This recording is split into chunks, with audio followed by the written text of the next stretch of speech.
अस्सलामुअलैकुम रहमतुल्लाहि वबरकातुहू।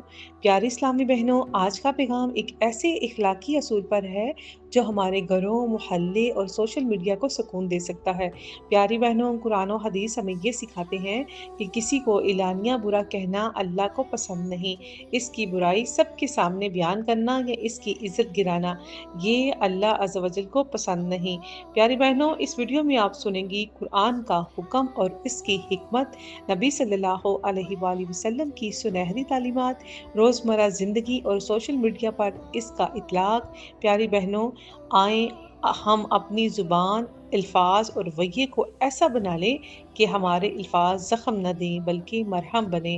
कुरान की रोशनी में अल्लाह सुब्हान व तआला सूरत निसा आयत नंबर 148 में फरमाते हैं, अल्लाह को ये पसंद नहीं कि कोई बुराई की बात इलानिया कहे मगर वो शख्स जिस पर जुल्म किया गया हो, और अल्लाह सब कुछ सुनने वाला, जानने वाला है। प्यारी बहनों, ये आयत हमें बताती है कि किसी की बुराई सबके सामने बयान करना, किसी को सबके सामने जलील करना या मजाक उड़ाना, ये सब अल्लाह को नापसंद है।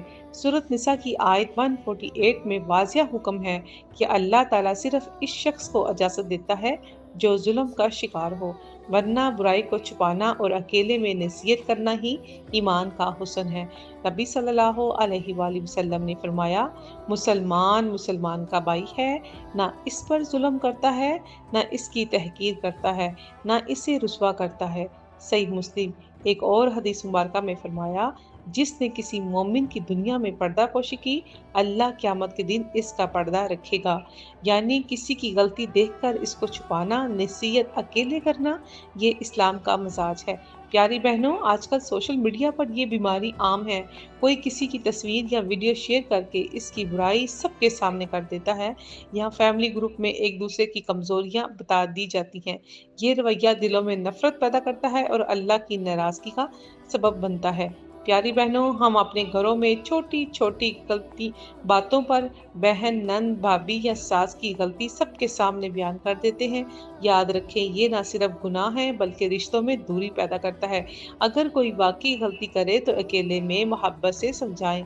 ये सुन्नत नबी सल्लल्लाहु अलैहि वसल्लम है।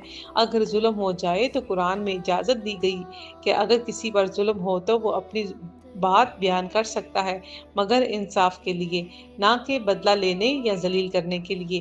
प्यारी बहनों, हम अपनी ज़ुबान को, अल्फाज को काबू में रखें, दूसरों की इज्जत करें और बुराई को अकेले में दूर करें। याद रखें, जिसने दुनिया में पर्दा रखा, अल्लाह इसका आखिरत में पर्दा रखेगा। ए अल्लाह, हमें दूसरों की इज्जत करने वाले